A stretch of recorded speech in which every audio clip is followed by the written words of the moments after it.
কোরআনে কারীম জানাচ্ছে, ও বাংলার মানুষেরা কান খাড়া করে শোনো, ওয়ালা ইয়াসালু হামিমুন হামিমা ইউবাসসিরুনাহুম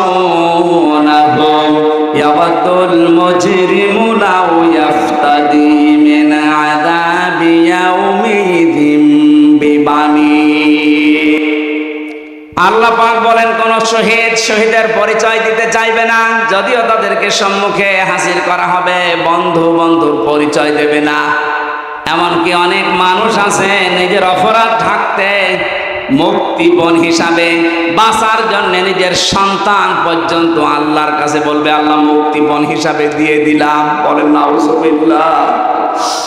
আয়াতটা পড়ার পরে আমার ছোট মেয়েটা, এই যে ফারিহা জান্নাতের সাথে আমি মিলিয়েছিলাম, আল্লাহ বললেন সন্তানও পর্যন্ত মানুষ দিতে চাইবে, অথচ আল্লাহ রসুলের পরে এই পৃথিবীতে সবচাইতে বেশি মহব্বত ভালোবাসা আমার এই ফারিহার উপরে।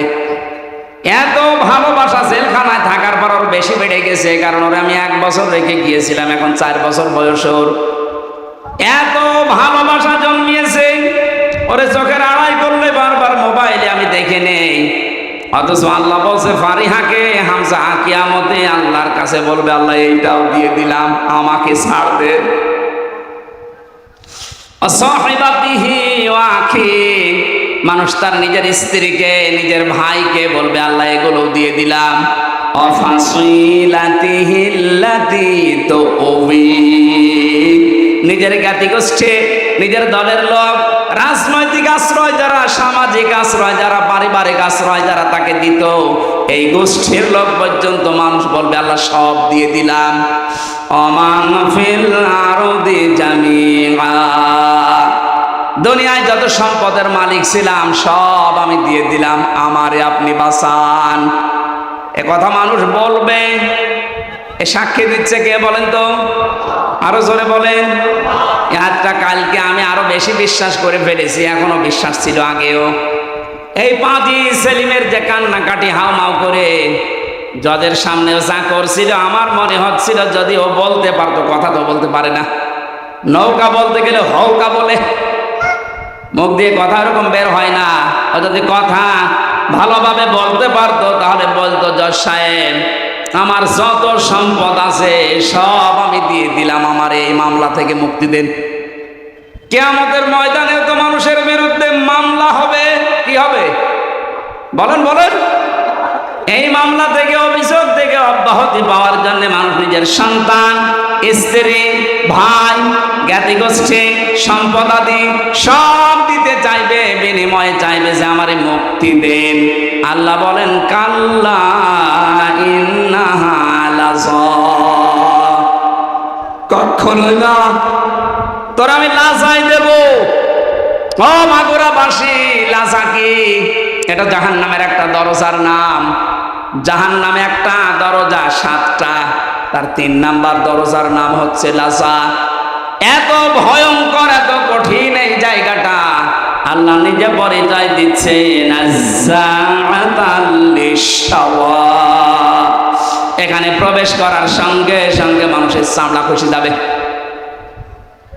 আমি কিছু ভয়ঙ্কর জায়গা দেখেছিলাম, রিমান্ড আমাকে নিয়েও গিয়েছিল, যে এই জায়গায় মানুষের নখ তোলা হয়, এখানে মানুষকে মেশিনের ভেতরে দিয়ে পানির সাথে মিশিয়ে দেওয়া হয়, কিন্তু চামড়া সঙ্গে সঙ্গে খসে যায়, এরকম কোন জায়গা আমার নজরের সময় পড়েনি।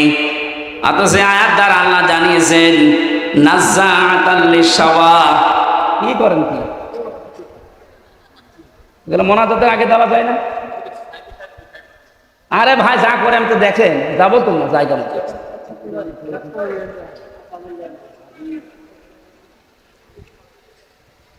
নাজ্জাআতাল লিশাওয়া দিয়েছেন আল্লাহ। এই ঘরটা এমন ভয়ঙ্কর ভাবে আল্লাহ বানিয়েছেন, প্রবেশ করার সঙ্গে সঙ্গে আপনার চামড়াগুলো আগে খসে পড়ে যাবে। আল্লাহ পাক বলেন, এই ঘর কাদেরকে ডাকবে জানো মাগুরাবাসী? তাদউ মান আদবারা ওয়া তাওয়াল্লা। এই লাজা নামে জাহান্নামের দরজা দিয়ে আল্লাহ তাদেরকে প্রবেশ করাবে, আর দরজা তাদেরকেই ডাকতে থাকবে যারা সত্যের আহ্বান শোনার পরে অহংকার করে ঘাড় ঘুরিয়ে এদবার করে চলে গেছে। আর বাংলাদেশে এই প্রকৃতির মানুষ বেশি। সত্যকে সত্য জানার পরে, চোখে আঙ্গুল দিয়ে দেখানোর পরে অনেকে মানতে চায় না, বলেন না এ আমার দলের লোক না, এ আমার বাবার মুরিদ না, আমি মানি না। এরকম কথা দেশে আছে না নেই? তাহলে এ দেশের মানুষের জন্য লাসা নামক যে জাহান্নামের দরজা, এখানে প্রবেশ করার সম্ভাবনায় বাংলাদেশে অনেক বেশি। যারা সত্যকে সত্য জানার পর অহংকার করে ঘাড় ঘুরিয়ে নেন, যারা এতবার করেন, যারা সম্পদ আদি জমা করে রাখে আর এগুলো সংরক্ষণ করা যায় কোন কায়দায়, সেই চিন্তা ভাবনায় মেতে থাকে। তাকান বাংলাদেশের দিকে, টাকা রাখার জায়গা হয়নি, বানিয়েছে বেগমপাড়া। ও মনে করেছিল এটা আমার সংরক্ষিত থাকবে, জমা করার পদ্ধতি দেখেছেন। একটা প্রকল্প চালু করেছে, 10 কোটি টাকা, 2 কোটি খরচ করে 8 কোটি খায়। একবারে তো হয় না, 4-5 বার করে ওইটা করে। যেখানে 10 কোটি টাকা হলে হয়ে যাওয়ার কথা, সেখানে 32 কোটি টাকা লাগায়। এভাবে টাকা পয়সা এমন ভাবে ওরা জমা করে, জায়গা পায় না তখন বাইরের দেশে রাখে, সুইস ব্যাংকে রেখে আসে। এই চরিত্র যাদের ছিল, এই মানুষগুলোকে লাজা ডাকবে। কি হয়েছে আপনার এই সম্পদ দিয়ে? কি হয়েছে আপনার এই সম্মান দিয়ে? এখন যে অপমান আল্লাহ আপনাকে করেছে, আপনার সম্পদ কাজে আসছে না, আর সম্পদগুলো বিপদের কারণ হয়ে দাঁড়িয়েছে। এখান থেকে আমাদের শিক্ষা নেওয়া দরকার, সামনে যারা এই পৃথিবীতে আসবে তারা যেন ওই রকম চরিত্রের না হয়। কথা বলেন ঠিক কিনা? কিন্তু যে মানুষগুলো দিনের জন্য জমা করেছিল, একদিকে দুনিয়া জমা করা, আর একদিকে ইসলাম জমা করা, যে মানুষগুলো দিন জমা করেছিল, এই দেশে দিন প্রসারে দিন কায়েমে ভূমিকা রেখেছিল, তারাও তো জমা করেছিল।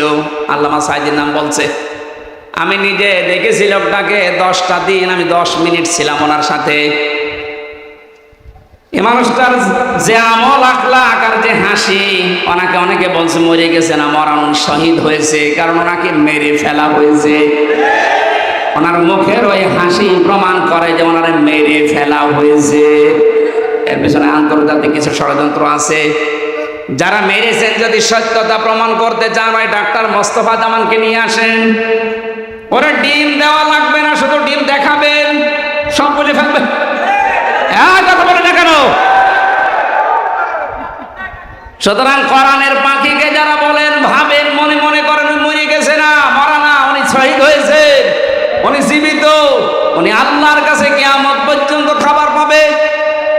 আর জালেম যারা, আপনি কি করলেন? আপনার দুনিয়াও শেষ, এই সম্পদগুলো এখন দুদুকে ধরবে, হিসাব দিতে দিতে তো মরবেন, আর পরকাল তো আপনার শেষই। কারণ কত মানুষের সম্পদ আত্মসাৎ করেছেন, এদের জবাব দিতে দিতে আপনার পরকাল শেষ। আল্লাহ আমাদের ওইরকম জীবন যেন না দেন, বলেন আমিন। পারিবারিক জীবন নিয়ে কয়েকটা জিনিস আমি ওখান থেকে নোট করেছিলাম জেলখানায়। তার ভেতর অন্যতম কারণ, ওখানে আমি দেখেছি অধিকাংশ মানুষের মামলাগুলো সাধারণ যারা, সব পারিবারিক জীবনের কারণে। হয় বউ পিটিয়েছে, নাই যৌতুকের কারণে, নাই বউ মেরে ফেলেছে। এখন যিনি জল্লাদ আছে কেন্দ্রীয় কারাগারে, যে ফাঁসি দেয়, আগে তো শাহজাহান জল্লাদ ছিল, এখন যে দায়িত্বে আছে ইলিয়াস, এই লোকটা 17 বছর ছিল সৌদি আরবে। এরপরে এখন 22 বছর পর্যন্ত ওর জেল। প্রথমে ফাঁসি ছিল, ওখান থেকে এখন যাবজ্জীবন জেল। 30 বছর বয়সে না 35 বছর বয়সে যেন জেলখানায় ঢুকেছে। 35 আর 17 আর 22 কত হয়? আমার মাঝে মাঝে দেখা করতে এসে বলতো, হুজুর জীবনটা শেষ করে ফেলেছে এই মেয়ে লোকটার কারণে। বিয়ে করেছিলাম বড় আশা নিয়ে, বাড়িতে আসার পরে আমার মার সাথে বড় কোনো মিল নেই, কিছু হলে ঠোকামুখি করে, আর আমারে বলে আলাদা হওয়া লাগবে। মাকে, আর আমার বোন ছিল, বোনকে কিছু দিলেই ওর চোখ টাটায়। মা বোন যারা এসেছেন, আপনাদের মন আপনি উদার করবেন। আপনার নিজের মা, নিজের ভাই, নিজের বোনের জন্য যদি আপনার স্বামী খরচ করে, আপনি আরো বাহবা দেন যে হ্যাঁ খুব ভালো মানুষ। আর স্বামীকে যে ছোটবেলা থেকে 25 বছর 30 বছর পর্যন্ত ওর পেছনে শ্রম দিল, ওই মা বাবা ভাই বোনের পেছনে একটু খরচ করলে আপনার চোখ টাটায়, আপনি মানুষ। নবীজি বলেন, কোন স্ত্রী যদি চায় যে তার স্বামী বেশি দিন বেঁচে থাক, তার হায়াত বেড়ে যাক, তার সম্পদ, তার সম্মান দুনিয়ায় বেড়ে যাক, তাহলে সেই স্ত্রী যেন মাঝে মাঝে স্বামীকে বারবার অনুরোধ করে, স্বামী তুমি আর যাই করো অন্তত রক্তের সম্পর্কগুলো ঠিক রাখো। কিন্তু এরকম বউ এখন ঘরে ঘরে নেই। মা বোনেরা যারা এসেছেন, শুধু নামাজ পড়া, রোজা করার, কালো বোরকা পরা ইবাদত না, এটা পারিবারিক জীবনের ইবাদত। এই ইবাদতটা আজ বাংলাদেশের 100টার 98টা পরিবারে নেই। বেশি বলে ফেললাম না? এটাই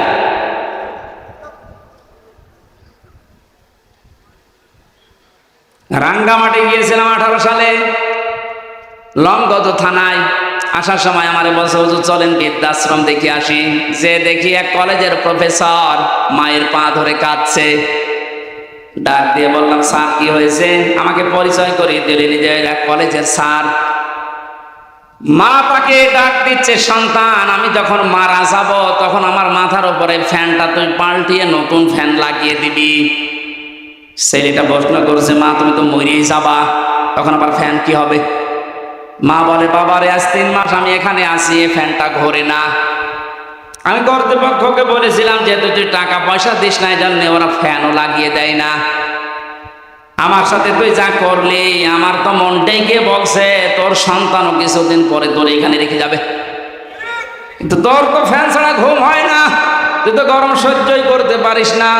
তোরা আগে থেকেই সাবধান করলাম, আমি মারা যাওয়ার পরেই তুই ফ্যানটা লাগাবি, নাই তো তুই কষ্ট পাবি। এই অবস্থায় দেখলাম ওর মা মরে গেল। হাও মাও করে কেঁদে বলছে, হুজুরের দোষ আমারে দেবেন না একা, এ দোষ আমার বোর। আমার দুইটা বাচ্চা আছে, সব সময় আমার পেছনে লেগে থাকে আমার স্ত্রী, যে এই বুড়িকে যদি বাড়ি রাখো তোমার ভাত আমি খাবো না। বাধ্য হয়ে আমি তালাকও দিতে পারি না আমার সন্তানের দিকে তাকিয়ে। শেষ পর্যন্ত মাকে আমি রেখে এসেছিলাম বৃদ্ধাশ্রমে। ছোটবেলায় আমার বাবা মারা গেছে, বহু কষ্ট স্বীকার করে আমাকে কলেজের প্রফেসর বানিয়েছিল আমার এই মা। কিন্তু স্ত্রীর ছোট মনের কারণে আমি আজকে তারও বাড়িতে রাখতে পারি নাই। আজকে আদরে অনাদরে সেবা না পেয়ে শেষ পর্যন্ত মাটা আমার মারাই গেল। দুনিয়াতে নাম ধরে ডাকার মতো আমার আর কেউ নেই। মাগুরাবাসী মা বোন যারা এসেছেন, আপনাদের জন্য পারিবারিক জীবনের একটা কথাই বলছি, শুধুমাত্র ওই কলেজের প্রফেসর রাঙ্গামাটির উনি না, এখানে হাজারো মানুষ আমরা ঠিক ওই অবস্থায় পরিবারে আছি। মনটা একটু উদার করেন না কেন? একটু মনটা ছাড় দেন, কেউ তো থাকবেন না। 100 বছর পরে আমরা এখানে কেউ থাকবো না, নতুন মানুষ এই জায়গা চাষ করবে। কথা বলেন না কেন? সুতরাং আমরা যেন ধরা না খায় আখেরাতে, ওই রকম জীবন ওই রকম তৈরি করা দরকার আমাদের সবার। এখানে পারিবারিক জীবনে ওনার যা দেখলাম, এই ইলিয়াসের ওই লোকটার জীবন তো শেষ হয়ে গেল একটা মেয়ে লোকের কারণে। শেষ পর্যন্ত ঘ্যানর দেখে একদিন একটা থাপ্পড় দিয়েছিলাম, ও ছাতা গেছে মরে। এই কারণে আমার এখন যাবজ্জীবন জেল। বলেন তো, যে লোকটা 35 বছরে জেলে ঢুকেছে, 17 বছর সৌদি আরবে কাটিয়েছে, 22 বছর জেল খাটবে, ও বের হয়ে আর কি করবে? খুব বড় একটা না, সামান্য একটা পারিবারিক বিষয়ে। এই জন্য আমি নোট করেছিলাম জেলে বসে বসে, যে পারিবারিক জীবনের দাম্পত্য কলহ এবং এর সমাধান কি করা যায়। যেহেতু এইটা নিয়ে 100 জনের প্রায় 70 জন জেল খাটে। আমি লিখে এখন বাইরে এসে বই করেছি, ওইটা আপনার মেয়েকে বিয়ে দেওয়ার আগে পড়াবেন, বউকে পড়ান, ফুফুকে, নিজের মাকে, বোনকে, এদেরকে পড়াবেন। আমার মনে হয় পরিবারে আল্লাহ শান্তি ফিরিয়ে দেওয়ার কাজ ওখানে লিখে দিয়েছি। কোন জায়গায় আছে আমি জানি না, আমার গাড়ি আছে, সাদা গাড়ি, ড্রাইভারের কাছ থেকে নিয়ে যাবেন। অন্তত মেয়েকে আগে পড়ান আর বউকে। এবাদত করতে হলে এবাদতের মতো করা লাগবে। যেখানে আছেন যদি ওই অবস্থায় আপনার জীবন কেটে যায়, লাতার কাবন না তবাক নান তবাক, হে নবী যেখানে আছেন ওখানে থাকলে হবে না, আপনাকে উপরে ওঠা লাগবে। এক স্তর থেকে আপনাকে আর এক স্তরে নিয়ে যেতে চাই। বাচ্চারা যখন জন্ম দেয়, দেখবেন ছোটবেলায় এই জন্মগ্রহণ করা বাচ্চাগুলো মানুষ ডাক্তারের কাছে নিয়ে যায়। ডাক্তার প্রথমে ওজন দেয়, মনে করেন 1 বছর বয়স ওর ওজন হয়েছে 3 কেজি। কত? 3 কেজি বা 5 কেজি, 1 বছরে ওর ওজন। এ 5 কেজির বাচ্চাকে আপনি 2 বছর পরে আবার নিয়ে গেলেন, ডাক্তার আবার ওজন দিচ্ছে 5 কেজি আছে। নাকি অসুস্থ না সুস্থ? বলেন বলেন।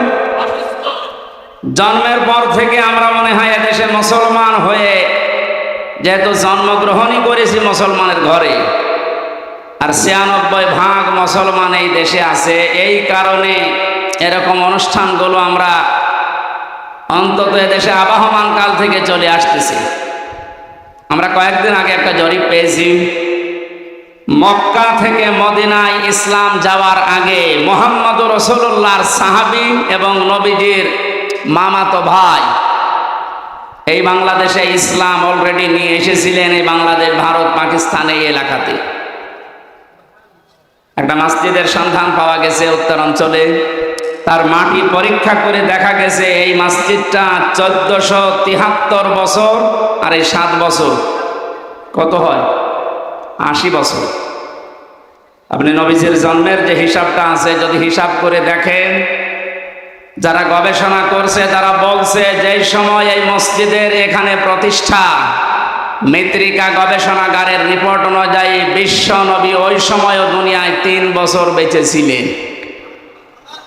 তার মানে নবীজি এই পৃথিবীতে জীবিত থাকতেই এই দেশে ইসলাম চলে এসেছে। কথা বুঝতেছে?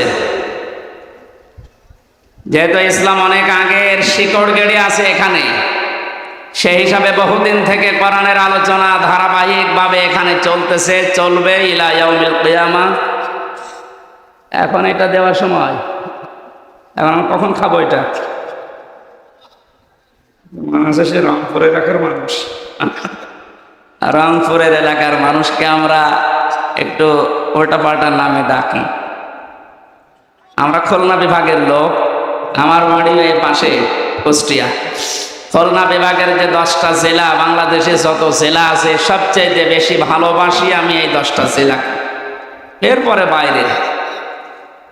তো ওই সমস্ত উত্তর অঞ্চলের এই রংপুর বিভাগের যে জেলাগুলো আছে, এই মানুষগুলো একটু সহজ সরল, যেটা এটা রেকর্ড হচ্ছে, ওদের আবার মন খারাপ হবে। মানে এমন সহজ সরল, গাড়িতে আপনি হরেন দেবেন তো সাইড দেবে, তো তাকে আরো দেখে যে কে আসতেছে।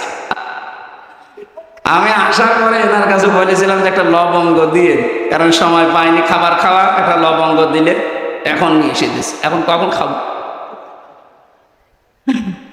ঠিক আছে, তারপরও যেতে এসেছে শুকরিয়া আপনাকে, দরকার হয় মাহফিল শেষ করে খাবো।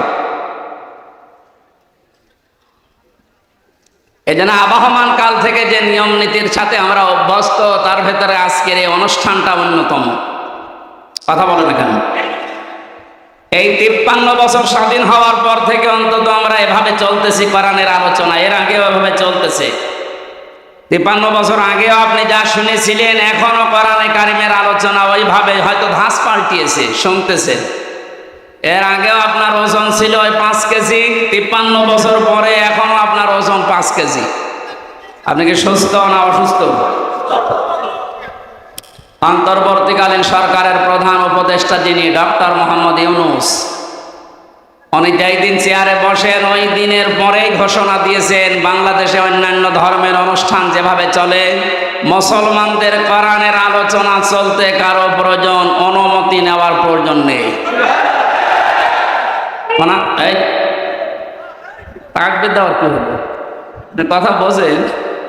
ওনার অনেক মতের সাথে আমার মতের মিল নেই, কিন্তু এই বিষয়টা এত ভালো লেগেছে, দোয়া করছি আল্লাহ এই কথাটার কারণে তার জীবনটা তুমি পরিচ্ছন্ন করে দাও।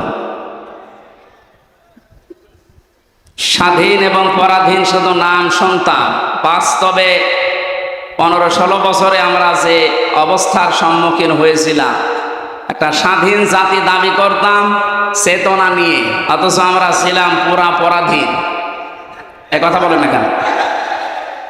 আপনাদের বানানো সংবিধান অনুযায়ী হলেও তো আমার বাড়ি কুষ্টিয়া, এখানে এসে কোরআনের দাওয়াত দেওয়া, সংবিধান অনুযায়ী কথা বলা আমার অধিকার ছিল না? যারা দিল না ওরা কি শুধু আমারে বাধা দিয়েছে না কোরআনকে? ডাইরেক্ট ইনডাইরেক্ট যদি কেউ কোরআনে বাধা দেয় আল্লাহ কি করেন তার বাস্তব প্রমাণ 5 তারিখ থেকে আজকের এই 4 তারিখ পর্যন্ত। কে যেন একটা গান বানিয়েছে দেখলাম, কোথায় না আমি ওটা আর বললাম না। কোথায় সে কাওয়া কাকু, কোথায় গরম গরম কথা। এ সেলাইও ছাড়া এরকম উল্টাপাল্টা ক্ষমতার গরম দেখিয়ে কোরআনের আলোচনাগুলো বন্ধ করে দিতে নির্দ্বিধায় ফতোয়া দেওয়া যায় আপনি কাফের। এটা তো আমি বানালাম। হ্যাঁ, অকাল আল্লাযীনা কাফারু লা তাসমাউ লিহাদাল কুরআন আলগাউ ফীহি লাআল্লাকুম তাগলিবুন। আল্লাহ পাক বলেন কাফেরেরা সিদ্ধান্ত নিয়েছিল এইটা যে সব চলতে দাও, বাধা দিও না, কিন্তু কোরআনে বাধা দাও। এই সিদ্ধান্ত কাদের? আরো জোরে বলেন। 96% মুসলমান আমরা এদেশে বাস করি। বাকি অন্যান্য জাতি যারা আছে তাদের ধর্মীয় অনুষ্ঠানগুলোতে বাধা দেওয়া দূরের কথা, আমরা দেখেছি আরো সাহায্য করা হতো। মুসলমানদের ভেতরেও যারা ইসলামকে ভিন্ন খাতে প্রবাহিত করার জন্য চেষ্টা চালিয়েছে বিভিন্ন নাম নিয়ে, তাদের অনুষ্ঠানগুলোতেও কোনো বাধা আমি দেখিনি। বিশেষ করে পীর নামে, পীরতন্ত্রের নামে যে ইসলাম প্রচার করা হয়েছে এই দেশে, একটা বানানো ইসলাম, যেমন তাহেরি ভাই করেছিল, নজিবুল বশর ময়েজ ভণ্ডারী করেছিল, আবু সুফিয়ান আল কাদরি ভাই করেছিল। এ সমস্ত জায়গাতে আমি নিজে দেখেছি বাধা তো নেই। পাশেই 5 কিলোমিটার দূরে তাফসীর মাহফিল, বাধা তো দিয়েছে, গ্রেফতারও করেছে। কোরআনের আয়াত অনুযায়ী বোঝা যাচ্ছে কোরআন যারা বাধা দেয় কোরআন প্রসারে কায়েমে, এরা কাফের। কারণ এই সিদ্ধান্তটা মুসলমানদের না, এই সিদ্ধান্ত কাফেরদের। কাদের বলেন তো? এখানে একটা মাসলা বলছে, কেউ যদি কাফেরকে কাফের মনে না করে সেও কাফের। জেলখানায় আমি 3টা বছরের ভেতরে সবচাইতে বেশি এই কথাটা মাওলানা মামুনুল হকের কাছে শুনেছি। মানে মাঝে মাঝে বলতেন, হামজা যদি বাইরে যেতে পারি কোনো কাফেরের জানাজায় যাব না, কবরেও যাব না। বলতাম ভাই আপনি এই বিষয়টা নিয়ে তো বেশি কথা বলেন, দেখো কোরআনে কারিমে আল্লাহ জানিয়েছেন ওয়ালা তুসাল্লি আলা আহাদিম মিনহুম মাতা আবাদা ওয়ালা তাকুম আলা কবরি ইলা আখিরি আয়াত। সূরা তাওবার 84 নম্বর আয়াতের প্রথম অংশে আছে আল্লাহ পাক বলেন, হে নবী এরা মারা গেলে এদের কবরের পাশে দাঁড়ানো দূরের কথা, এদের জানাজার নামাজ পড়া দূরের কথা, আপনি এর পাশ দিয়েও যাবেন না। যদিও তাকুম আলা কবরের ব্যাখ্যা 2টা পেয়েছি তাফসিরে। কাফেরের কবরের পাশ দিয়েও হেঁটে যাবেন না এবং কবরের পাশে দাঁড়াবেনও না, কারণ জায়গাটা গজবের। কিসের? কাফেরকে যেখানে মাটিতে রাখা হয় ওই জায়গাটা গজবের হয়ে যায়। এর প্রমাণ আবু জেহেলের কবর। বদরের ময়দান দেখতে গিয়েছিলাম, যিনি আমার সাথে ছিল ওই দেশের, আমারে বলছে এই যে বিশাল কবরস্থান, এটা সাহাবীদের, 14 জন সাহাবী শহীদ হয়েছিল, এখানে সবাই আছে। পাশেই বিশাল খেজুর বাগান, এই পাশে একটা গর্তের মতো কুয়ার মতো দেখালো যে এই জায়গায় 14 জন কাফেরকে, 70 জন কাফেরকে এক জায়গায় মাটি দেওয়া। আমার বলছে হুজুর এটা শয়তানের কবর। শয়তান মানে আবু জেহেলের। ওরে তারা আদর করে এভাবে মাটি দেয়নি, ওরা যুদ্ধ করে দিয়েছে। যে কথাগুলো আমাকে জানিয়েছে তার ভেতরে 2টা গুরুত্বপূর্ণ। 1 নম্বরে বলে হুজুর এখানে কিন্তু বহু পানি আসে, যে পাশে যে কুয়া, গ্যালন গ্যালন পানি উঠতেছে এখান থেকে। আশ্চর্যের বিষয়, এখানে পানি আসার পরও কোনো গাছ আজ পর্যন্ত জন্মায় না। পাশেই দেখেন খেজুর বাগান, কি তরুতাজা খেজুর ধরিস। আপনার কি মনে হয় ওকে আল্লাহ আপেল খাওয়াচ্ছে? হ্যাঁ, আর কবরে আল্লাহ আগুন লাগিয়েছে, এত হট এত গরম, এজন্য ওখানে কিছু জন্মই নেয় না, জায়গাটা গজবের জায়গা হয়ে গেছে। কাবা শরীফ তাওয়াফ করার পরে উপর দিয়ে ঘুরছিলাম, হঠাৎ দেখি আমার পেটে ব্যথা করছে। এক পুলিশকে ডাক দিয়ে বললাম, ভাই এতক্ষণ তো ভালোই ছিলাম, এখন আমার পেটে ব্যথা করছে, কি করব? আমরা বলছে, ইয়া হাজি ওল হজ্জা তাই না বিলা দোকান। ও হাজি, দেশ কোথায়? জি তুমি বাংলাদেশ। বাংলাদেশ থেকে এসেছি। ওর ভাষা দিয়ে আমারে বলছে, হাজি সাহেব আপনি জানেন না এটা কোন জায়গা? না তো। আবু জেলের বাড়ি। আপনি এখনো পায়খানা না করে দাঁড়িয়ে আছেন, তাড়াতাড়ি যান। সত্যি কথা বলছি, কাজ সেরে এসে দেখি আমার পেটের ব্যথা ভালো হয়ে গেছে। আল্লাহ আমাকে জানাতে চেয়েছে, হামজা ওই সময় 4.5 লাখ করে টাকা লাগতো, এত টাকা খরচ করে সেই দেশ থেকে আসলে এখানে আরে শয়তানের মুখে পায়খানা না করে চলে যাবা, তাড়াতাড়ি করো। এত ঘৃণিত, এত নিকৃষ্ট, এত অপমানজনক জায়গা, এই জায়গাকে আল্লাহ তুলনা দিয়েছে ইন্টারন্যাশনাল পায়খানা। এখন এ কথা বলেন না কেন? আমি 3টা কারণ পেয়েছি। 1 নম্বরে আবু জেহেল ছিল জুলুমকারী, জালেম। ও যে বহু এতিমের সম্পদ জুলুম করে আত্মসাৎ করে ফাঁকি দিয়ে খেয়েছে, তার জীবনী পড়লে পাবেন। 2 নম্বরে ছিল স্বৈরাচার। 3 নম্বরে মানুষটা পৃথিবীর সবচাইতে শ্রেষ্ঠ মানুষ মুহাম্মদুর রাসূলুল্লাহকে কষ্ট দিয়েছে। এই 3টা কারণ পড়েছি আমি তাফসিরে। কোরআনে কারীম জানিয়েছে, ওয়াল্লাযীনা ইয়াউযুনা রাসূলাল্লাহি লাহুম আযাবুন আলীম। সূরা তাওবার 60 নম্বর আয়াতের শেষের দিকে আছে, আল্লাহ পাক বলেন যে মানুষগুলো দুনিয়াতে আমার রসুলকে কষ্ট দিচ্ছে, দেবে। ইউযুনা না দিয়ে আল্লাহ আযা দিতে পারতেন, মাঝের সিগা দিলে অর্থ হয়ে যেত, কিন্তু আল্লাহ ইউযুনা দিলেন কেন? বর্তমান, ভবিষ্যৎ, প্রেজেন্ট, ফিউচার, 2টা কাল নিয়ে শব্দটা গঠন করা। তাফসিরে কাবীর আল্লামা ফখরুদ্দিন রাজি রহমতুল্লাহ আলাইহি ব্যাখ্যায় লিখেছেন, এই এরপরে কথা বলেন কোন কারণ? এদিকে তাকান। মুফাসসির বলেন আল্লাহ পাক ইউযুনা দেওয়ার পেছনে 7টা কারণ লিখেছে। আমি সবগুলো না বললেও একটা বলছি। তিনি যেহেতু কিয়ামত পর্যন্ত থাকবেন না, থাকবেন, উনি তো দুনিয়া থেকে বিদায় নিয়েছে, তাহলে ইউযুনা দেওয়ার কারণ কি? প্রথম কারণ লিখেছে, কিয়ামত পর্যন্ত রাসূলুল্লাহ থাকবে না, কিন্তু রাসূলুল্লাহর ওয়ারিসরা থাকবে। বিশ্বনবীকে কষ্ট দিলে যেমন আযাবুন আলীম এ ঘোষণা আছে, নবীর ওয়ারিসদেরকে কেউ যদি কষ্ট দেয়, মাস্ট বি আল্লাহ ওই রকম আযাবই কিয়ামত পর্যন্ত পাঠাতেই থাকবে।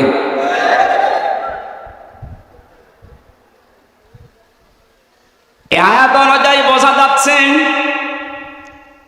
আজ নবীজি দুনিয়াতে নেই, বিশ্ব নবীর ওয়ারিস যারা আলেম, সত্যিকারের আলেম যারা, আলেম হলেই হবে না, আলেম তো বহু আছে, আমরা দেখতে পাচ্ছি। ফরিদউদ্দিন মাসুদ আলেম, কথা বলছে না? মুফতি ফয়জুল্লাহ তো আলেম। বাইতুল মুকাররমের সাবেক খতিব যেটা পালিয়েছে, এই যে পাশের জেলায় বাড়ি, ওইটাও তো আলেম। একটা রাষ্ট্র কত নিচে নামলে, কত দুর্নীতিগ্রস্ত হয়ে গেলে জাতীয় মসজিদের খতিব পর্যন্ত পালিয়ে যায়, বলেন তো? জাতীয় মসজিদের খতিব পর্যন্ত যদি পালিয়ে যায়, এ দেশে আর বাকি থাকার কথা? আপনি তাকান, যারা যারা এভাবে কষ্ট দিয়েছে, দিচ্ছে, সবগুলো তো পালিয়েছে। কোরআনে যারাই বাধা দিয়েছে, আজ তারা এই দেশের জনগণের টার্গেট হয়ে গেছে। কেন টার্গেট হচ্ছে? কোরআনে কারীম থেকে শোনেন। এই এদিকে তাকান, জায়গাটা ভেজা না? কষ্ট হচ্ছে। যে ইবাদতে কষ্ট বেশি, ওই ইবাদতে সওয়াব বেশি হয়। এজন্য একটু সহ্য করেন। সূরা আলে ইমরান 4 নম্বর পারা 12 নম্বর পৃষ্ঠার 9 নম্বর 7 নম্বর লাইনের 178 নম্বর আয়াত। এটা রব্বুল আলামিন বলেন, ওয়ালা ইয়াহসাবান্নাল্লাযীনা কাফারু আন্নামা নুমলি লাহুম খায়রুল লিআনফুসিহিম ইন্নামা নুমলি লাহুম লিয়াজদাদু ইসমা ওয়া লাহুম আযাবুম মুহিন। আমি আয়াতটা পড়লাম, তাফসীরের সাথে মিলালাম, দেখলাম না বাস্তবতায় খাপের খাপ মুনতাজের বাপ মিলে যাচ্ছে। আল্লাহ পাক বলেন, হে নবী, কাফেরেরা ধারণা করে তাদের যে ক্ষমতা, তাদের যে অর্থ সম্পদ, বিত্ত বৈভব দেওয়া হয়েছে, এগুলো মনে হয় তাদেরকে কল্যাণের জন্য ভালোবেসে আল্লাহ দিয়েছে। আপনি কখনো এটা মনে করবেন না কাফেরদেরকে আমি যা দিয়েছি একটাও মঙ্গলের জন্য না। এ ক্ষমতার চেয়ারে বসিয়ে এদেরকে দিয়ে জুলুম করায়, অত্যাচার করায় এই কারণে, কারণ যেন ওদের পাপের বোঝা পরিপূর্ণ হয়ে যায়। এদেশের জালেমদের অবস্থার দিকে তাকান তো, পাপের বোঝা পরিপূর্ণ হওয়ার পরে আল্লাহ কিন্তু ধরেছে। এই 15-16 বছর বহু মহারথী চেষ্টা করেছিল জালেমদের বিপক্ষে, এক চুলো নড়াতে পারে নাই। আপনি কি মনে করছেন বিডিআর হত্যায় কারো কোনো হাত ছিল না? সব এখন বের হচ্ছে। এখন তিনি স্বরাষ্ট্র মন্ত্রণালয়ের দায়িত্বে আছে, আজকে ঘোষণা দিয়েছে সব আমি বের করব। এটা তার ফেরেশতা এসে ঘটায়নি। আমি 3 বছর জেলে থাকা অবস্থায় বহু বিডিআরকে পেয়েছি। এই মানুষগুলোর কথা শুনলে যত কঠিন হৃদয়ের মানুষও মন নরম হয়ে যাবে, অথচ জালেমদের মন নরম হয়নি। পঞ্চগড়ের এক মুরব্বীকে পেয়েছিলাম, উনি আমার মাঝে মাঝে বলতেন, হুজুর আমার আর 1 মাস পরে আমার চাকরি শেষ হয়ে যেত, কিন্তু বিনা কারণে এই যা 14 বছর আমি আটক অবস্থায় আছি। আপনি এই লোকটা কিয়ামতে যদি বিচার দেয় আপনি কি জবাব দেবেন? অন্যগুলো বাদই দিলাম, ওই 1টা 2টা না, আমি প্রায় 12টা 13টা বিষয় সামনে আনতে পেরেছি। সর্বশেষ 2024-এর 1000-এর ওপরে গণহত্যা। পাপ যখন পরিপূর্ণ হয়ে গেছে, আল্লাহ বলেন, ইন্না বাতশা রাব্বিকা লাশাদীদ। হে নবী, আপনার রবের ধরা বড় শক্ত ধরা। আমি এমনিতেই কাউকে কিছু বলি না, কিন্তু যারে ধরি পরে আর ছাড়ি না। এমন ধরা ধরেছে, আপনি দেখলেন দরবেশ পর্যন্ত দাড়ি কেটে ফেলেছে। গত পরশুদিন আমার যত মামলা ছিল সব খারিজ করে দিয়েছে। আমি যখন আদালত থেকে বের হচ্ছিলাম দেখলাম হাজী সেলিম, এর নামে হাজী লাগালে গোনা হবে, এটা পাঁচি সেলিম, হাউ মাউ করে এজলাসে কাঁদতেছে। ওর যে অপকর্মের ফেরেশতা এই 16 বছরে শয়তান ওই এত অপরাধ করে নাই।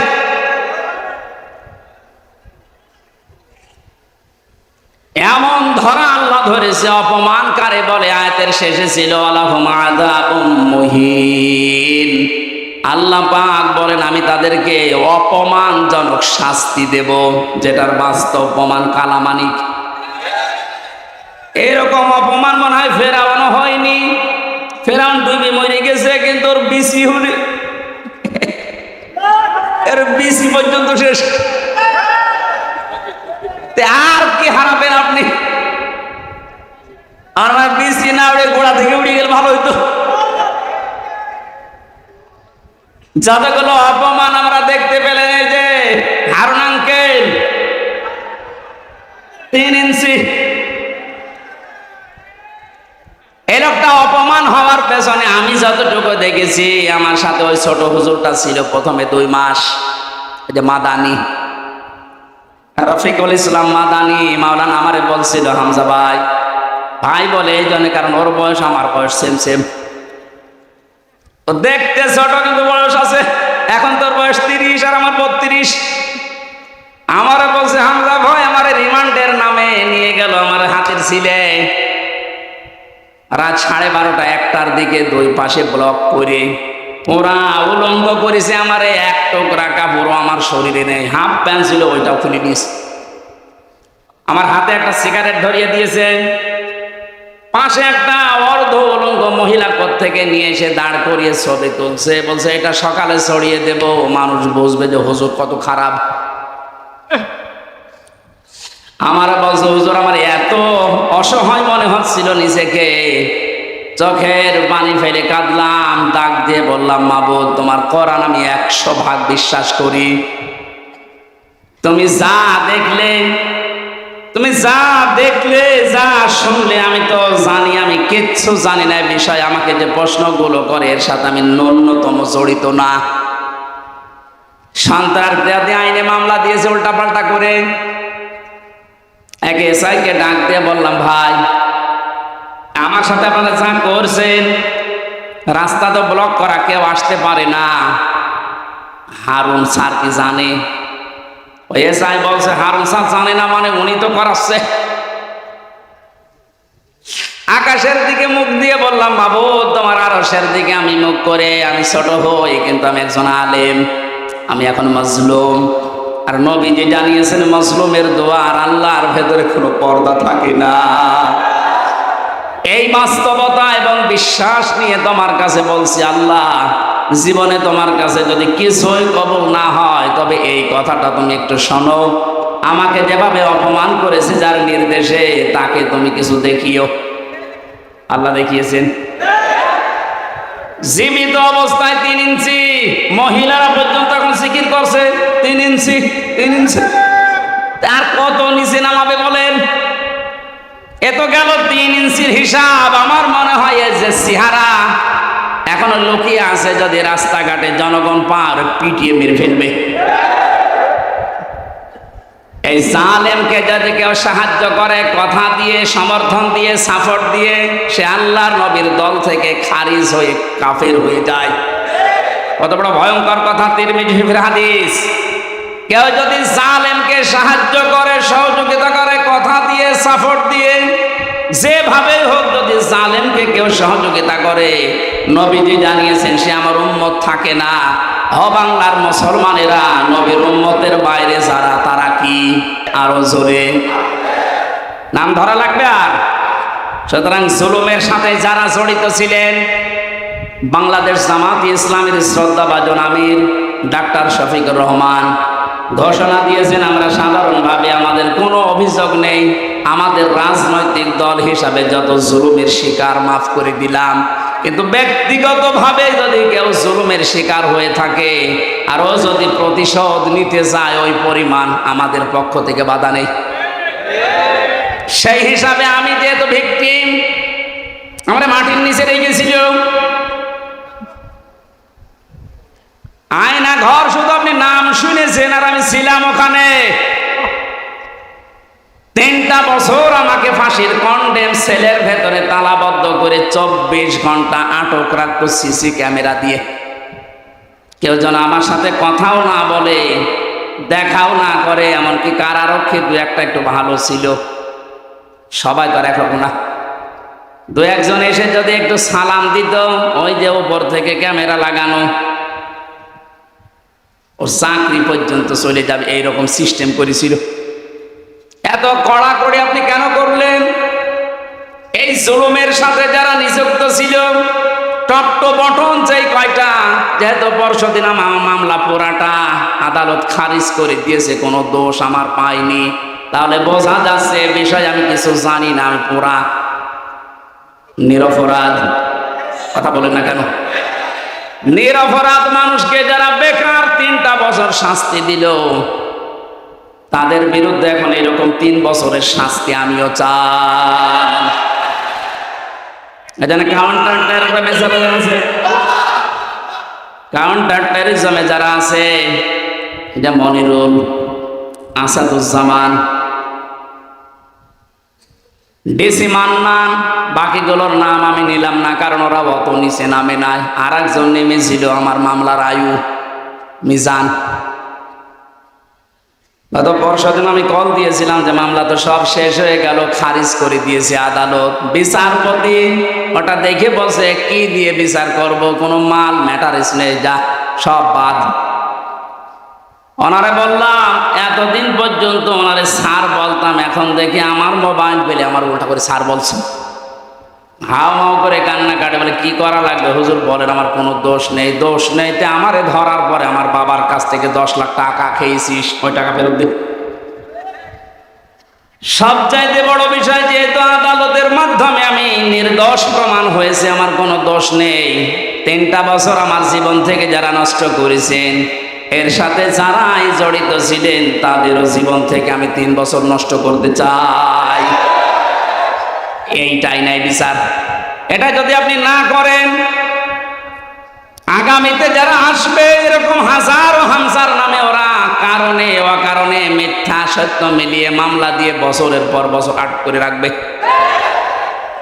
এই জন্য যে মানুষগুলো 5 বছর 7 বছর 10 বছর জেলে থাকার পরে কোনো দোষ পায় না, শেষে খালাস দিয়ে দেয়, এর সাথে যারা জড়িত মামলার আয়ু থেকে শুরু করে উপর পর্যন্ত প্রত্যেকের বিচারের আওতায় আনা লাগবে।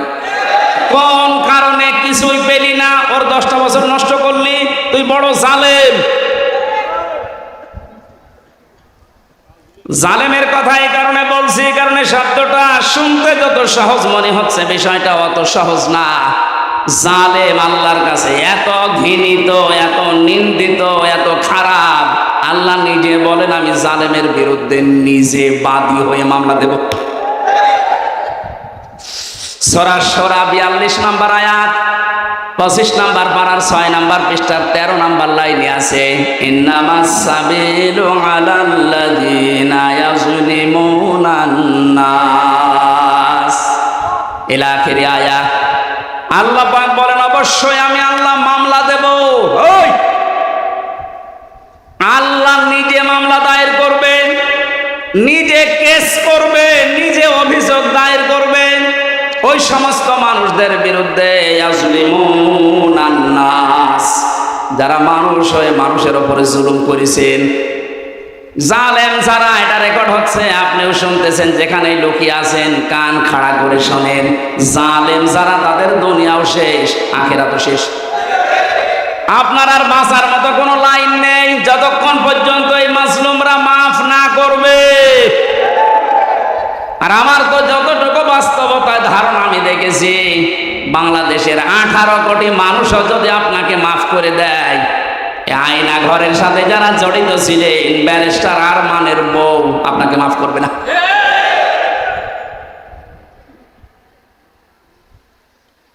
কি অসহায় মনে হয়তো নিজেকে, মাটির নিচে একদিকে, পেছনে হাত বাঁধা, কালো কাপড় দিয়ে চোখ বাঁধা, ডান্ডা বেড়ি দেওয়া পায়ে, মাজায় দড়ি দিয়ে 11 ঘন্টা টাঙিয়ে রেখেছে। তাও যদি একটা অপরাধ করতাম মেনে নিতে পারতাম, কিচ্ছু জানি না ওই বিষয়ে। কোন পাগল কোন ছাগল নাকি সে সিরাজগঞ্জ থেকে গেছে সংসদ ভাঙবে একটা কাঁচি নিয়ে, তারে পুলিশে ধরেছে, এই এখানে কে, সংসদ ভেঙে ফেলবো। কাঁচি দিয়ে সংসদ ভাঙা যায়? বম মারলে ওড়ে না, আর তুমি কাঁচি নিয়ে এসেছো। ওনাকে বলেছে যে আমি হুজুরের ওয়াজ শুনে উদ্বুদ্ধ হয়ে সংসদ ভাঙতে এসেছি। কোন হুজুর? আমি রামজা, ধরে নিয়ে আয়। এই যে আমার অপরাধ। আমি বারবার বলার চেষ্টা করেছি 164-এ ম্যাজিস্ট্রেটের কাছে, স্যার আমার ওয়াজ আপনার মোবাইলও আছে, আপনি দেখেন তো আমি কোন ওয়াজ করলাম যে আমার ওয়াজ শুনে উদ্বুদ্ধ হয়ে সংসদ ভাঙতে গেল। বলে আমার হাত বাঁধা, কিছু করার নেই। বিচার ব্যবস্থা কোথায় নামিয়েছেন আপনি? এই ব্যবস্থার কারণে হাজার হাজার মানুষের জীবন নষ্ট করেছেন, দুনিয়া থেকে পর্যন্ত বিদায় করে দিয়েছেন। হাজী সেলিমের যে টর্চার সেল পুরান ঢাকায়, ওখানে নাকি মাটির নিচে যেখানে অত্যাচার করতো ওখানে অনেক হাড় গোড় পাওয়া যাচ্ছে, তার মানে অনেক মানুষের মৃতদেহ আছে। আর শয়তান কালকে দেখলাম কাঁদতেছে এজলাসে, আমি কিছু জানি না। জানি না মানে ওরা ডিম দেওয়া দরকার। জালেমদের কোনো ছাড় নেই, যারা এই জালেমদের সহযোগী ছিল একটাকেও যেন ক্ষমা করা না হয়। 1628 জন মানুষ দায়িত্বে ছিল। মেন সালেমসে তার পক্ষে ছিল 1628 জন চেয়ারধারী লোক। এদের একটারও বিচার না করে ছাড় দেওয়া যাবে না। যদি ছাড় দিয়ে দেন আগামীতে কিন্তু এই জুলুম আবার আসবে। এই জন্য বাংলাদেশ জামাতে ইসলামের যিনি শ্রদ্ধাভাজন আমির ডাক্তার শফিকুর রহমান একটা ঘোষণা দিয়েছেন, আমরা এক জালেমের কাছ থেকে মুক্ত হয়ে আর কোন জালেমকে দেখতে চাই না। এ কথাটা অনেকেই নিজের গায়ে পেতে নিয়েছে। আরে ভাই, অনেকে আপনার নাম ধরে বলেছে, তাহলে আপনি নিজে জুলুম করবেন এরকম আশায় আছেন, এই কারণে নিজের নামের দিকে নিয়ে নিচ্ছেন।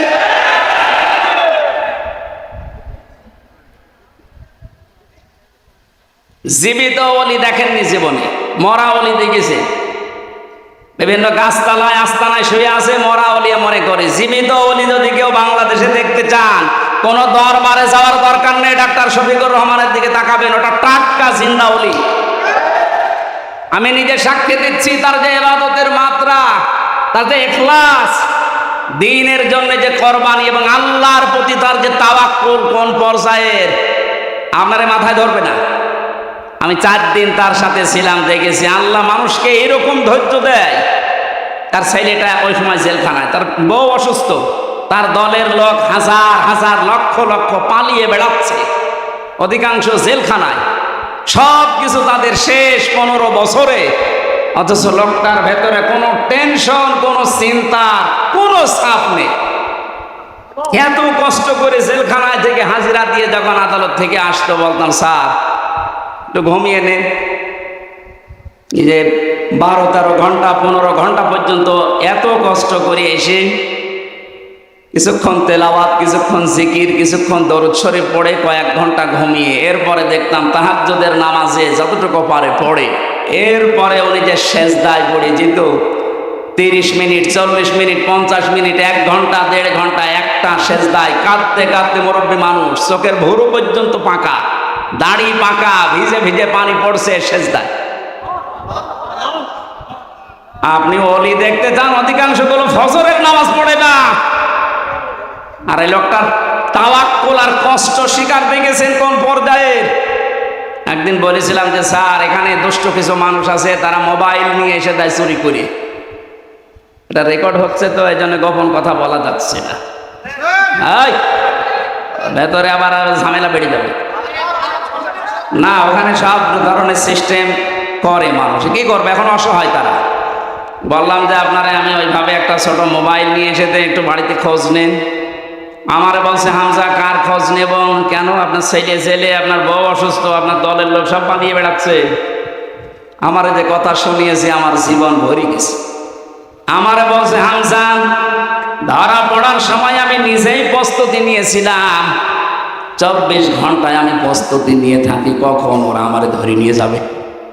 ধরে যখন নিয়ে এসেছে, আসার সময় আমি সব আমার আল্লাহর কুদরতি হাতে দিয়ে এসেছি। এই কঠিন পরিস্থিতিতে এই কথা মুখ দিয়ে বের হওয়া অত সহজ না, আপনি যত সহজ ভাবতেছেন। কোরআনে কারীম জানিয়েছে, ইন্নাল্লাযীনা ক্বালু রাব্বুনাল্লাহ সুম্মা ইসতাকামু তাতানাজ্জালু আলাইহিমুল মালাইকা আল্লা তাখাফু ওয়া লা তাহজানু। আল্লাহ পাক বলেন, যারা এই কথা বলতে পারে আমার রব আল্লাহ, আর এই কথা বলার পরে সিঁড়িয়ে ছটিয়ে পড়ে না, টিকে থাকে, ইস্তেকামাত পয়দা করে দাঁড়িয়ে থাকে কথার উপরে, আল্লাহ তাদের পুরস্কার হিসাবে বিপদে আপদে ফেরেশতা নাযিল করে হলেও সাহায্য করে। ফেরেশতারা এসে কি বলে? আল্লাহ তাখাফু ওয়া লা তাহজানু, কোনো ভয় নেই, কোনো টেনশন নেই। এই যে কিসের ভয়, কিসের টেনশন? এ কঠিন বিপদে পড়ার কারণে হয়তো মানুষের মনের ভেতরে ধারণা আসতে পারে, এই ভয় তৈরি হতে পারে যে আমার ছেলেটাও জেলখানায় বিনা কারণে, আমার স্ত্রী ওদিকে হাসপাতালের বেডে মৃত্যুর সাথে লড়ছে, আমার দলের হাজার সহকর্মী তারা পালিয়ে বেড়াচ্ছে, জেলখানায় তারা ভর্তি, কি হবে এদের? আল্লাহ বলেন, ফেরেশতাকে দিয়ে আমি যেন ওর কানের কাছে মুখ নিয়ে বলাই, বল কোনো ভয় নেই, কোনো চিন্তা নেই, সবগুলো আল্লাহ দেখবে। বাস্তবে আয়াতটা আমি ওনার সাথে 100 ভাগ মিলাতে পেরেছি। অথচ কোন আলেমকে পর্যন্ত দেখেছি হাউমাউ করে কাঁদতো বাইরের পরিবেশের কথা চিন্তা করে। উনিও তো মানুষ, কান্নাকাটি তো বাইরের পরিবেশের জন্য দূরের কথা, চিন্তার কোনো ছাপও এই চেহারার ভেতরে আমি পাইনি। কোরআনের সাথে যে লোকটার জীবন মিলে যায়, হাদিসের পাতার সাথে যার জীবন মিলে যায়, সে ওলি। এক কথা বলুন, এই জন্য জালেম যারা তাদের দুনিয়া শেষ, আখেরাতে তো আপনি আল্লাহর মামলার আসামি হয়ে বসে আছেন।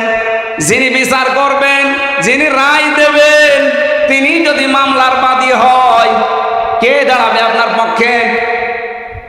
এই জন্য আপনার আখেরাত শেষ, দুনিয়া শেষ কেন বলছে?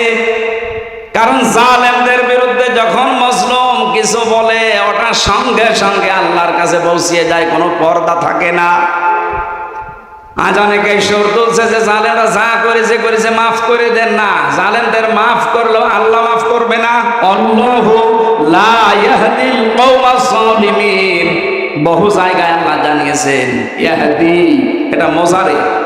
যারা গ্রামার বসে জিজ্ঞাসা করেন বর্তমান, ভবিষ্যৎ, প্রেজেন্ট, ফিউচার, আল্লাহ বলেন জালেমদেরকে আমি পথ দেখাই না, হেদায়েত দেই না, দেবও না। আল্লাহ বলছেন আমি দিচ্ছি না, দেব না, আমি দোয়া করে করবো কি? এই জন্য জালেম যারা সব যখন শেষ করেই ফেলেছেন, গর্তের ভেতরে লুকিয়েও আপনি ছাড় পাবেন না, কারণ আপনাকে আল্লাহ অপমান করবে। এদেশে যারা বাধা দিয়েছিলেন তারা কয় আজকে আসেন তো বাধা দিতে, আসেন আজকে আসেন, আপনাকে আমি ওয়েলকাম জানাচ্ছি। কোথায় লুকিয়ে আছে সে? শেকড় না শিকড়? এদিকে আসেন, আজকে মাইক কেড়ে নেন তো দেখি কোন মায়ের দুধ খেয়েছেন, আপনি আসেন। আমি চ্যালেঞ্জ দিচ্ছি, বাংলাদেশে সামনে দিন আসতেছে, কোরআনের দিন, সামনের দিন আসতেছে, হাদিসের দিন।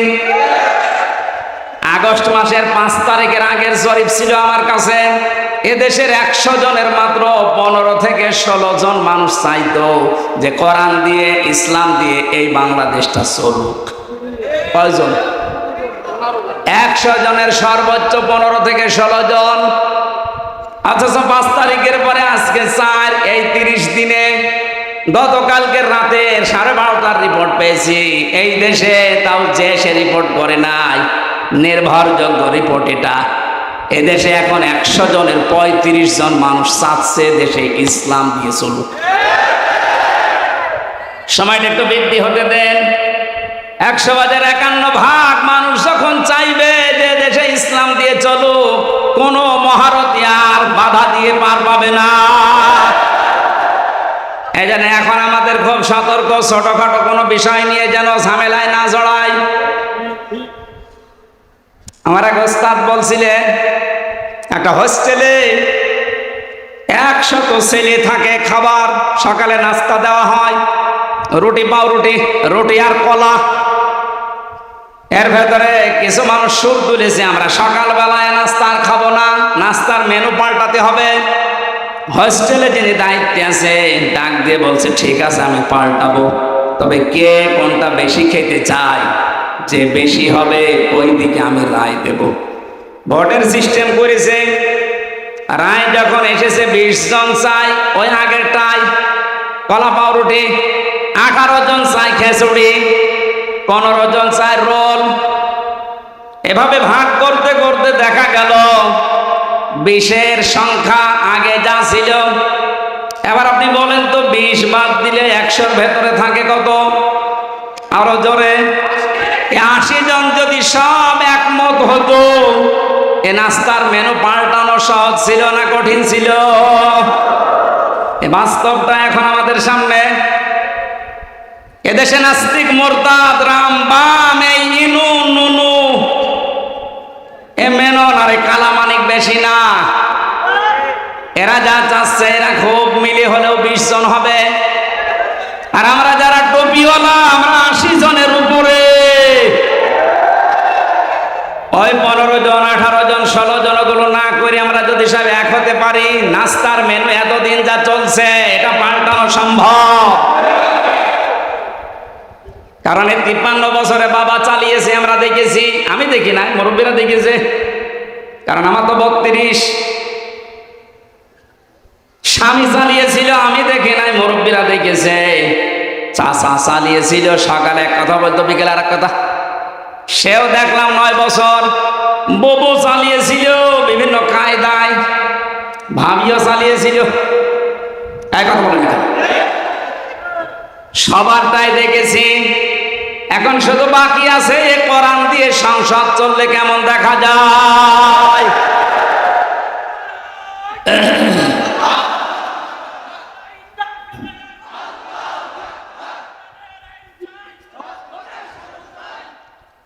কারা কারা চান আল্লাহর এই কোরআন দিয়ে বাংলাদেশের এই সংসদ চলুক? দেখি লিল্লাহি তাকবীর।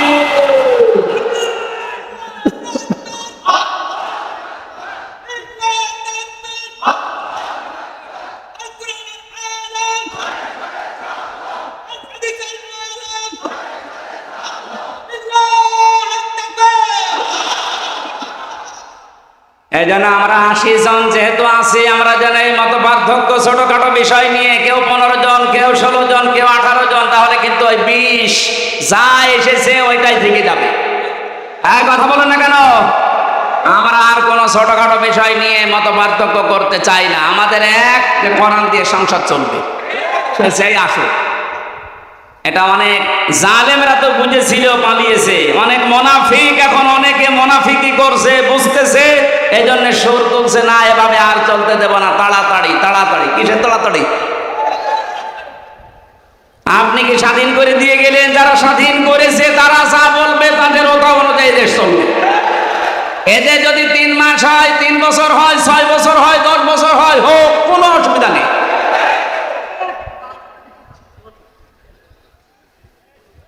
কি অবস্থায় ছিলেন আপনি টের পাচ্ছেন না?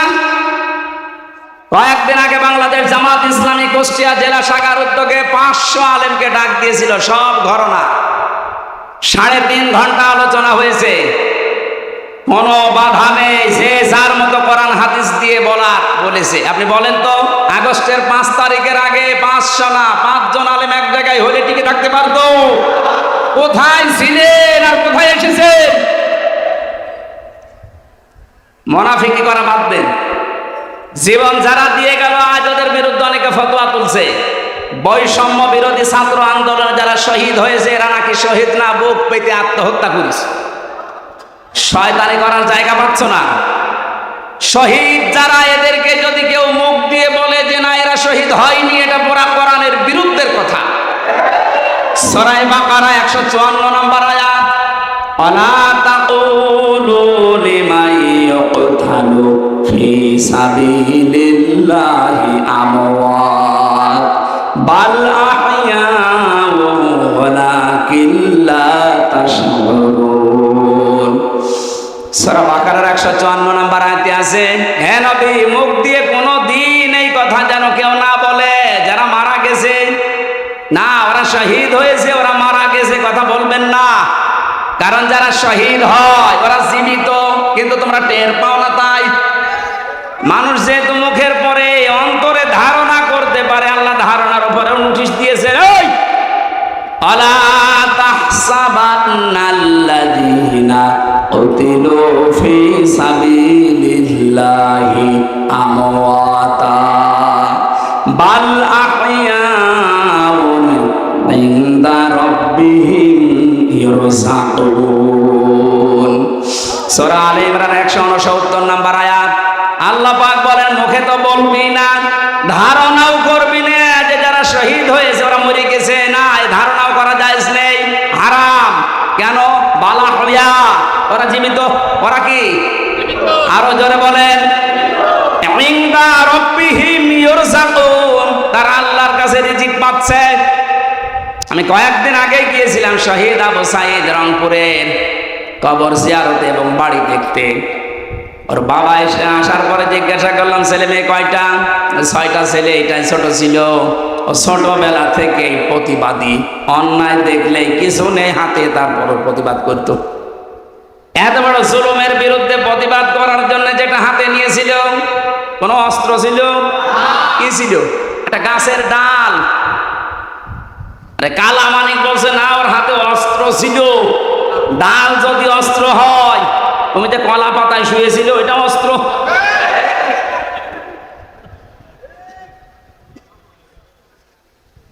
সাধ্য মতো যতটুকু আছে আমার সমর্থন, বাবার হাতে কিছু দিয়ে আসলাম। দেখলাম যে প্রতিবাদ করতে যে জীবনটা দিয়েছে, ওর কি আমাদের মতো জীবনের মায়া ছিল না? বলেন, আপনার জীবনের প্রতি যেমন মায়া আপনার সাইদের ওই রকমই ছিল। সাইদি না, সাইদ, আবু সাইদ, রংপুরে যেভাবে বুকটা পেতে দিয়েছে দেখেছেন। আল্লাহ যেহেতু জানিয়েছে শহীদরা আমি আল্লাহর কাছে খাবার খাই, আর খাবার খেলে রক্ত গোশত চর্বি তৈরি হয় না, কিয়ামতে সাইদ যখন উঠবে ঠিক ওইভাবে উঠবে। আল্লাহ জিজ্ঞাসা করবে তোর বুকে এতগুলো গুলি, রক্তের দাগ, ও কিন্তু জবাব দিতে পারবে রব্বুল আলামিন জালেমের জুলুমের সামনে কিছুই পাইনি, জীবনটা দিয়ে দিয়েছি। এইটা নিয়ে এখনো পর্যন্ত ফতোয়াবাজি করছেন আপনি। কোনদিনে কথা মনে মনে ভাববেন না, বলবেন তো নাই। বৈষম্য যখন দূর করার জন্য আন্দোলন হয়েছে, আমরা চাই যে সংস্কার যখন আরম্ভ হয়ে গেছে, এদেশের যত রকমের জঞ্জাল আছে সব জায়গায় যেন অতি দ্রুত সংস্কার করা হয়। মাঝে মাঝে দেখি কিছু কিছু ইস্যু তৈরি করে অমুক ঘেরাও করো, অমুক জায়গা চালাও, অমুক জায়গা ধরো। কেন? 15 বছর কোথায় ছিলেন আপনি? আনসারের নাম নিয়ে যারা আজ নেমেছে, 42,000 আনসার নিয়োগ হয়েছে ক বছরে, তার 32,000 হচ্ছে গোপালগঞ্জের, আর বাকি 63টা জেলা। আমরা কি ঘাস কাটছি? তার মানে বোঝা গেছে সব আপনাদের বানানো। হিন্দুদের দিয়ে আপনারা চালাতে চেয়েছিলেন বিশৃঙ্খলা তৈরি করে পৃথিবীর মানুষকে দেখাতে, হালে পানি নেয়নি। কারণ এই দেশে সংখ্যালঘু সংখ্যাগুরু বলে কিচ্ছু নেই, এগুলো সব ওই জালেমদের বানানো। ডাক্তার শফিকুর রহমান ঘোষণা দিয়েছে বাংলাদেশে কোনো সংখ্যালঘু সংখ্যাগুরু নেই। এদেশে যে জন্ম নিয়েছে সেই এই দেশের বৈধ নাগরিক। কিসের সংখ্যালঘু, কিসের সংখ্যাগুরু? এই কথা বলে জালেমরা ওদের মন থেকে এই দেশের ইসলামপন্থী মানুষদের ঘৃণা জন্মিয়েছে। ওদের দিয়ে যখন শুরু করেছিল হালে পানি নেয়নি, তারপরে শুরু করেছে আনসার দিয়ে। আরে ভাই, পুলিশ দিয়ে যদি দেশটা চলতে পারে, আনসার ছাড়া চলবে একা।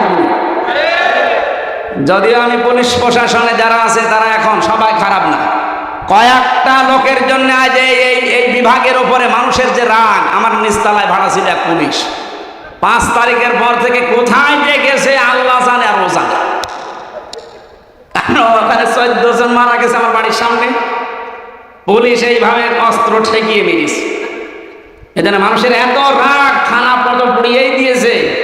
জানিয়েছে যদি ওই সাহেব আলী নামে যে দারোগাটা, ওরে যদি পাই, ও যেমন গুলি করে করে মেরেছে, ওরে আমরা পিটিয়ে একেবারে আনারের মতো 14 টুকরা 15 টুকরা।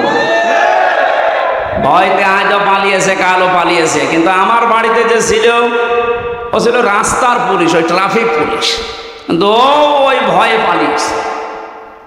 এই প্রশাসনের এর উপরে এখনো পর্যন্ত আমাদের যাদের ক্ষোভ, সবার জন্য না, যেই কয়জনের নির্দেশে এই গণহত্যা হয়েছে, এদের কারণে এই বিভাগটা নষ্ট হয়ে গেছে। মানুষ এদের উপর আস্থা আনতে কিছু সময় লাগবে, কিন্তু যারা এর জন্য দায়ী, আমরা এই টট্ট বটন যেই কয়জন এদের শাস্তি দাবি করছি, এরা বহু মানুষের বুক খালি করেছে।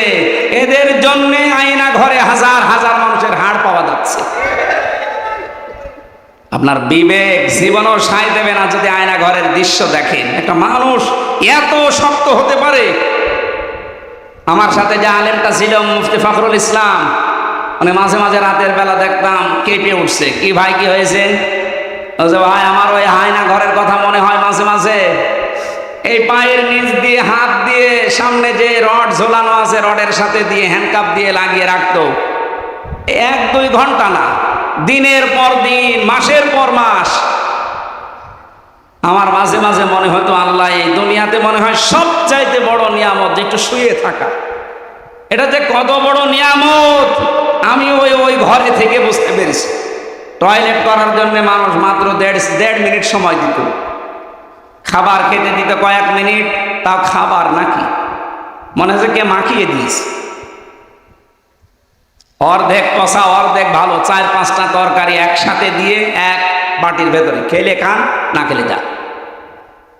তাও যদি একটু নরম হয়তো যে ভাই এখন নামাজের সময়টা একটু বলেন, কখন নামাজের সময় আমরা তো জানি না, কারণ এখানে রাত দিন বোঝা যায় না। মাঝে মাঝে এমন লোক দায়িত্বে পড়তো, কিসের নামাজ, নামাজ পড়ে কি পাও, আল্লাহর ভোগ করতো। যেই কয়জন মানুষের দ্বারা আজ পুলিশ প্রশাসনের সবার উপরে মানুষের রাগ ঝাল অনেকে মিটাচ্ছে, এই কয়জন মানুষের শাস্তি আমরা দাবি করছি, সবার না। এখন অনেক কনস্টেবল, অনেক এএসআই লাইভ করে বলছে আমাদের জীবনটা নষ্ট হয়ে গেছে এই কয়েকটা শুকরের বাচ্চার কারণে। যাদের নাম বলছে আজকের লাইভ দেখলাম, বেনজিরের নাম বলছে, এই আব্দুল্লাহ মামুনের নাম বলছে, বাকি শহীদ বলছে ধরা পড়েছে, 8 দিনের রিমান্ড দিয়েছে। আমার মনে হয় আমার সাথে রিমান্ডে যে আচরণ করেছে ওর সাথেও করা হোক। এদের নির্দেশে হাজার হাজার মানুষ, 1000-এর উপর মানুষ বাংলাদেশে মারা গেছে এই 14 তারিখ 5 তারিখের আগ পর্যন্ত। আপনি টের পাচ্ছেন কোথায়? আর এখনো পর্যন্ত অনেকে জালেমের প্রশংসা করছে যে কি করেছে টের পাচ্ছেন না। চলেন আপনারা নিয়ে যায়, 10 দিন থাকেন আপনি ঘরের ভেতরে। অনেকে না বুঝে আবার এই দেশ থেকে এখনো পর্যন্ত বুকে সাহস বাঁধতেছে, ভিডিও কলে কথা বলছে, আপা ঘাবড়াবেন না, আপনি ঘাবড়ালে আমরা নরম হয়ে যাই। আপনি আবারও শক্ত হতে চাচ্ছেন?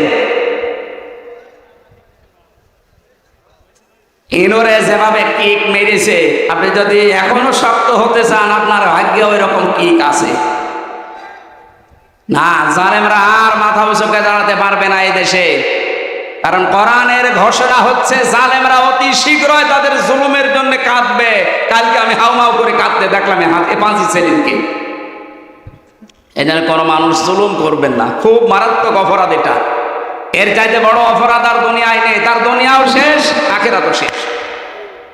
আল্লাহ আমাদেরকে যেন কোনো জুলুম করা থেকে বাঁচান, সে পারিবারিক জীবনের জুলুম হোক, সামাজিক জীবনের জুলুম হোক, রাজনৈতিক জীবনের জুলুম হোক, সব জুলুম থেকে আল্লাহ আমাদের রক্ষা করেন, বলেন আমিন। আল্লাহ আমাদের তৌফিক দিন। আমরা যেহেতু দিনের বেলা একটা অনুষ্ঠান ছিল আর কালকেও ডবল অনুষ্ঠান আছে, জেল থেকে বের হয়ে স্বাভাবিক হতে পারছি না, কারণ ওরা যা খাওয়িয়েছে অত খাবার না, বেঁচে থাকার মতো। এই জন্য স্বাভাবিক হতে কণ্ঠ এবং শরীর সময় লাগবে। আগামীতে মাগুরাতে পরশুদিন 7 তারিখে, পরশুদিন কয় তারিখ? 6 তারিখ, 7 তারিখে, পরশুদিনের পরের দিন 7 তারিখে মাগুরা মাহফিল আছে আমার ওখানে, মনে হয় 3টা থেকে 5টা পর্যন্ত, শ্রীপুর, মাগুরা শ্রীপুরে। ওখানে একটু যেন আমরা কথা বলবো। আল্লাহুম্মা আমিন। লা ইলাহা ইল্লা আনতা সুবহানাক ইন্নী কুনতু মিনাজ জালিমিন। ও মাবুদ, বাইরের জীবনে যখন আমাকে ফিরিয়ে দিয়েছো, আমার কণ্ঠটা তুমি ছেড়ে দাও। কথা বললেই গলা ব্যথা হয়ে যায়, বুকে ব্যথা করে। আল্লাহ, সব কিছুর মালিক তুমি, আমার কণ্ঠটা তুমি ভিক্ষা দাও। কোরআনের কথাগুলো সহজ সরল ভাষায় বলার জন্য যে যোগ্যতা দরকার, ইলম দরকার, আমাকে তুমি দাও। রব্বি জিদনি ইলমা। আল্লাহ তাআলা এই মাহফিলের আয়োজন করতে গিয়ে যারা শ্রম দিল, এই যুবকদেরকে যে মা পেটে নিয়েছে, মায়ের পেট তুমি ধন্য করে দাও। রব্বুল আলামিন, জালেমদেরকে যখন দুনিয়া থেকে তুমি তাড়িয়ে দিলে, আমাদের এই দেশে কিয়ামত পর্যন্ত ক্ষমতার চেয়ারে যেন কোনো জালেম আসতে না পারে। সম্মানিত মা বোনদেরকে তুমি সাহায্য করো আল্লাহ, তাদের খাদিজার মতো, আয়েশার মতো বানিয়ে দাও। রব্বুল আলামিন, সারাটা জীবন অপরাধ করেছে, এজন্য হাত তুলতে ভয় করে। আমাদের অপরাধের দিকে তাকিও না, তোমার রহমতের দিকে তাকাও। জীবনের গুনাহগুলো মাফ করে ওই জায়গার নেকি দিয়ে পাল্টিয়ে দাও। চর্মা চোখে বড় আশা লাগে দেখতে, যে কোরআন দিয়ে চললে দেশটা কেমন দেখা যায়। জীবনে কিছুই যদি তোমার ভালো না লাগে, এটা দেখে মরার তৌফিক দাও যে কোরআন দিয়ে দেশটা চলছে। বারাকাল্লাহু লানা ওয়া লাকুম ফিল কোরআনিল আযীম। যত আলেম এসেছে আল্লাহ আলেমদের মর্যাদা আরো বাড়িয়ে দাও। আলেমের সেই কাজ আল্লাহ আলেমদেরকে ওই কাজে তুমি নিমজ্জিত রাখো। কোন আলেম যেন কিয়ামতে আমরা ধরা না খাই আল্লাহ তুমি দেখো। আলহামদুলিল্লাহি রাব্বিল আলামিন।